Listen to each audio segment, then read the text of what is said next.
มีเรือตีเปล่ามานะคะลอดใต้สะพานวัดกษัตริย์มาดูกันนะคะว่าจะรอดได้ไหม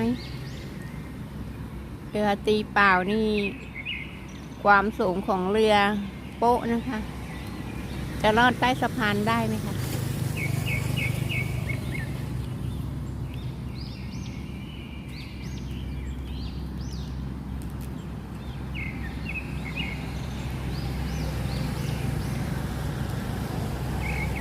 หัวเรือลากถึงสะพานแล้วนะคะ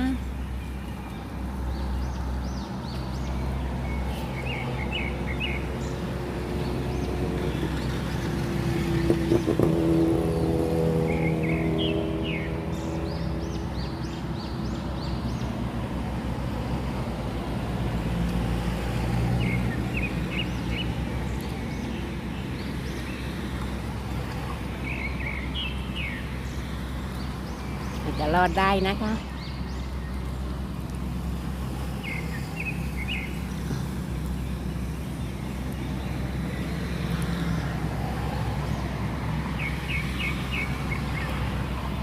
วิ่งทวนน้ำมาแบบชิวๆนะคะ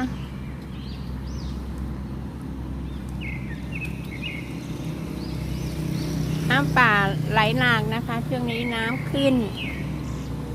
แม่น้ำจังหวัดพระนครศรีอยุธยานะคะแม่น้ำเจ้าพระยาค่ะ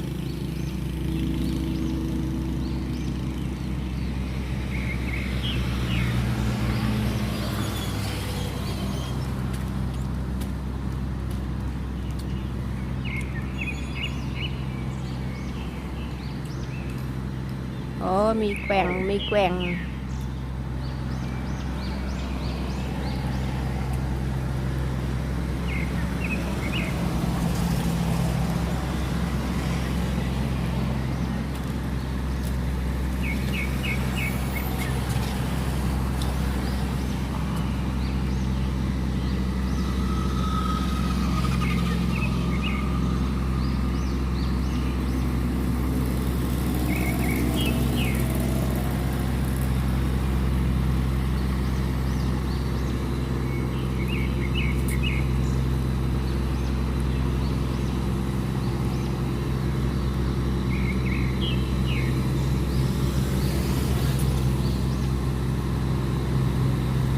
วิ่งทวนน้ำแรงนะคะน้ำป่าไหลหลากช่วงนี้น้ำแม่น้ำมาจากทางเหนือนะคะ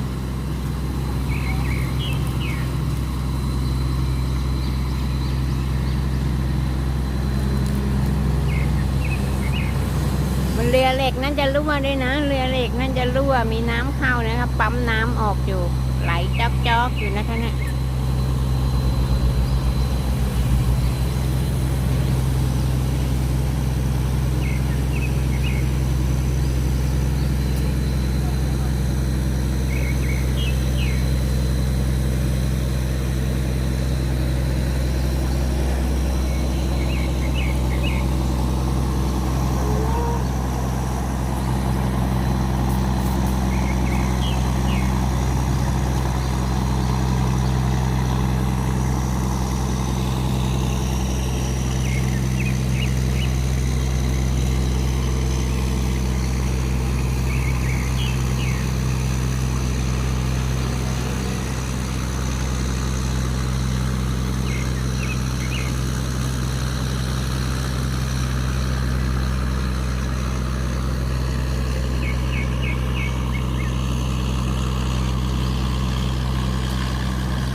คุณที่มารับชมนะคะ ขอบคุณ FC ใหม่ FC เก่าระดับน้ำท่วมขึ้นสูงนะคะ น้ำท่วมขึ้นสูงในแม่น้ำเจ้าพระยาจังหวัดพระนครศรีอยุธยานะคะวิวสวยๆกับแม่ตุ้มพาทำชาแนลค่ะแม่ตุ้มพาทำชาแนลขอขอบคุณพี่ๆน้องๆนะคะ ที่มาร่วมรับชม